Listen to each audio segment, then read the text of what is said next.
Guys, welcome आहे तुमचं माझ्या छोट्याशा मिनी ब्लॉगमध्ये. तर गाईज, मी आज तुम्हाला घडवणार आहे वज्रेश्वरी दर्शन. हो, वज्रेश्वरी दर्शन. तर चला तर मग गाईज या माझ्या संगतीसाठी.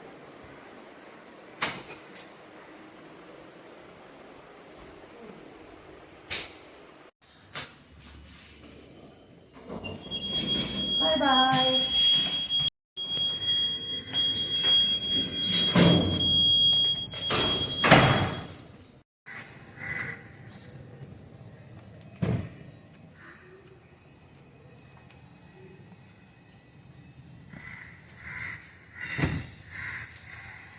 तर आम्ही निघाल्यावर सर्वात आधी गेलो पंपावर, कारण आमची गाडी होती उपाशी.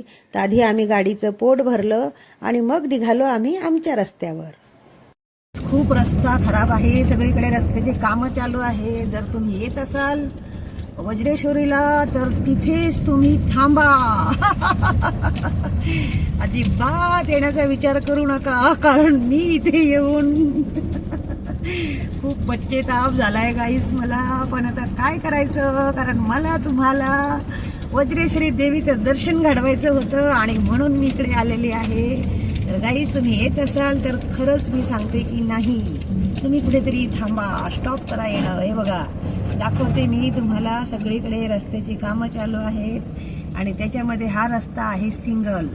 तर त्याच्यामुळं खूपच परेशानी झालेली आहे आम्हाला येता येता. कारण मी 1.5 तास झालाय माझ्या घराकडनं निघाली, पण मी अजून तिथे पोहोचलेली नाही.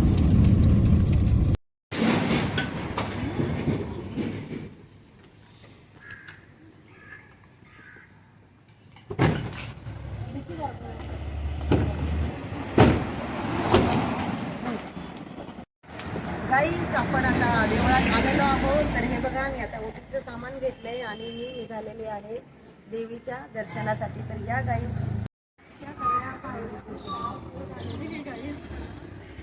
खूप मस्त वाटतंय. काय मला खूप छान पाहिलं आहे, मला दम लागलेला आहे आणि खूप छान. गाईज, मी देवळात आलेली आहे. इतकं छान आणि इतकं प्रसन्न वातावरण होतं इथे. इतकं मोठं मंदिर आहे हे, खूप सुंदर. आणि मी विदाऊट डे गेलते तर तिथे गर्दी पण नव्हती गाईज. खूप मस्त मोकळं दर्शन झालं माझं, खूपच छान.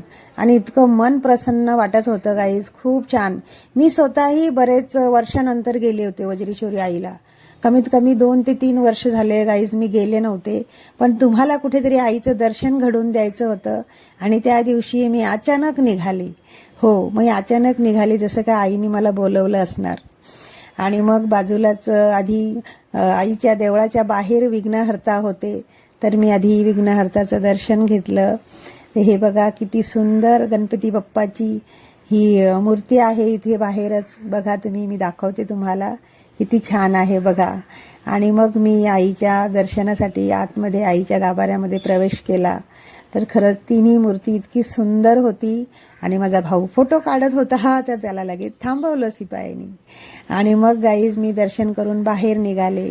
बाहेर आल्याच्या नंतर मी उजव्या बाजूला बघितलं तर तिकडे मला आईच्या साड्यांचं दुकान दिसलं. हो, साड्यांचं प्रसादालय. तर मग मी तिथे गेले आणि मस्त आईच्या साड्या तिथे म्हणतात ना, एक आशीर्वाद म्हणून आपल्याला तिथे साड्या मिळतात. तर मग मी त्या साड्या बघण्यासाठी गेले गाईज. आणि खूप सुंदर सुंदर साड्या होत्या. एक आईचा आशीर्वाद म्हणून मला त्या साड्या घ्यायच्या होत्या. आणि मग मी गेले तिथे गाईज आणि मी बऱ्याच वेळ साड्या बघितल्या. पण इतक्या छान छान साड्या होत्या की ही घेऊ की ती घेऊ, ती घेऊ की ती घेऊ, असं असं झालं मला. तर हा बघा, साडी प्रसादालय. हो, हे आईचा आशीर्वाद म्हणून इथे साड्या मिळतात. हे बघा, मी 2 साड्या घेतलेल्या आहेत आईचा आशीर्वाद म्हणून.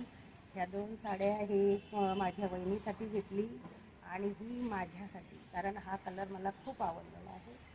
आणि तुम्ही पण कधी इथे याल तर नक्की साड्या घ्या, कारण ह्या साड्या आईच्या अंगावरच्या असतात आणि आपल्याला आशीर्वाद म्हणून ह्या साड्या खूप छान. सुमन नाही, आतमध्ये साड्या आहेत, जसं पाहिजे तशा साड्या आहेत, हलक्या भारी. पण मी हलक्या भारी नाही बघितल्या, फक्त एक देवीचा आशीर्वाद म्हणून मला ह्या साड्या घ्यायच्या होत्या. आणि हे बघा, मी विलासहित साड्या घेतलेल्या आहेत गाईज. तुम्ही कधी याल इथे दर्शनाला आईच्या, तर नक्की आईच्या अंगावरच्या साड्या घ्या. तुम्हाला खूप खूप आशीर्वाद देऊन जाणार आई. Thank you so much. आणि मग मी देवळातून बाहेर पडले दर्शन करून. तर गाईज इतकं छान वाटत होतं आणि इतकं प्रसन्न वाटत होतं. आणि वरून तर वज्रेश्वरी गाव इतकं सुंदर दिसत होतं गाईज. बघा मी तुम्हाला दाखवते. इतका छान तो वरून उंचावरून तो परिसर वाटत होता. इतका सुंदर, सगळीकडे हिरवळ हिरवळ, खूप छान. आणि जितकी चढताना मी थकले होते गाईज, तितकी उतरताना मला फार मजा येत होती. एकदम उड्या मारून मारून मी उतरत होते, एकदम धावत धावत खाली शिड्या उतरत होते. खूप छान वाटत होतं. तर तिथे बाजूलाच एक आजीबाई बसलेल्या होत्या. त्यांनी मला थोडेसे पैसे मागितले, 10-20 रुपये. मग मी त्यांना 10 रुपये काढून दिले. माझ्या हातामध्ये होतं प्रसादाची टोकरी आणि त्या साड्या खाली ठेवल्या आणि त्या आजीला मी 10 रुपये दिले. अशा पद्धतीने गाईज मी माझं दर्शन करून आणि त्या आईला 10 रुपये देऊन कुठेतरी खूप छान वाटलं. आणि मग मी निघाले माझ्या गाडीकडे. मी आता ड्रायव्हिंग सुद्धा करणार आहे. मी माझ्या घराकडे निघालेली आहे आणि आता मी करणार आहे ड्रायव्हिंग. हो बघा, काही पण करू शकते गाईज, काही सुद्धा करू शकते मी. जशी मी गाडी स्टार्ट केली गाईस, तसा माझा भाऊ इतका अतिशय घाबरा झाला. कारण मी खूप महिन्यानंतर गाडी ड्रायव्हिंग करत होते आणि तो पण मला छान गाईड करत होता गाईस. तो जसं जसं मला गाईड करत होता तशी तशी मी गाडी चालवली. कारण मी गाडी चालवते, छान चालवते, पण बऱ्याच महिन्यानंतर, काय वर्षानंतर चालवायला बसली होती. त्याला असं वाटलं की काय माहिती कुठेतरी काहीतरी व्हायचं, अचानक कोणीतरी आडवा यायचा आणि ही बाई काहीतरी करायची गोंधळ. आणि मी मस्त एन्जॉय मध्ये त्याच्याशी गप्पा करत होते, छान गाणी म्हणत होते, पण त्याचं पूर्ण लक्ष माझ्या ड्रायव्हिंगकडे होतं की पुढे रस्त्याला कुणी आडवं तर येत नाही आणि ही बाई काय करेल देव जाणे.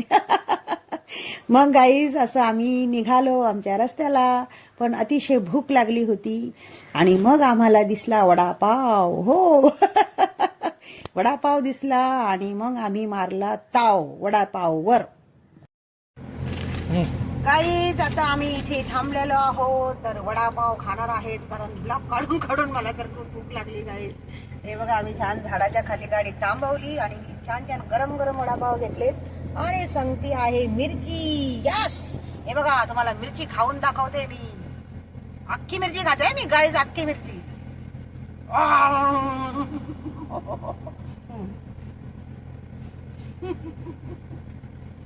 मिरची मिरची मिरची मिरची. थँक्यू. मस्त एकदम छान. मला खूप भूक लागली होती. आम्ही वडेपाव घेतले, दुसरं काय आम्हाला मिळालं नाही. कारण इथे दुसरं काही पटकन मिळत नाही, पण हे गरम गरम वडेपाव होते. म्हटलं चला आता गाडी मस्त छान अशी झाडाखाली लावलेली आहे, खूप छान वाटते गाईस. तर आपला परिवार सांगते असला ना तर खरंच ह्या सगळ्या निसर्गाचा खूपच आनंद, वडेपाव खाऊन सुद्धा आपण आनंद साजरा करू शकतो. खूप छान. भजी गरम गरम. मग मित्रांनो, पोटपूजा झाल्याच्या नंतर मग आम्ही निघालो आमच्या घराकडे. हो, छान सुंदर 19चे सॉन्ग लावले होते माझ्या भावानी. पण गाईज रस्ता इतका छान होता की ऑटोमॅटिक आमची गाडी पण नाचत होती आणि आम्ही पण नाचत होतो. इतका सुंदर आणि इतका छान रस्ता. इतका रस्ता खराब होता गाईज, अक्षरशः मी घरापर्यंत कशी तरी पोहोचले.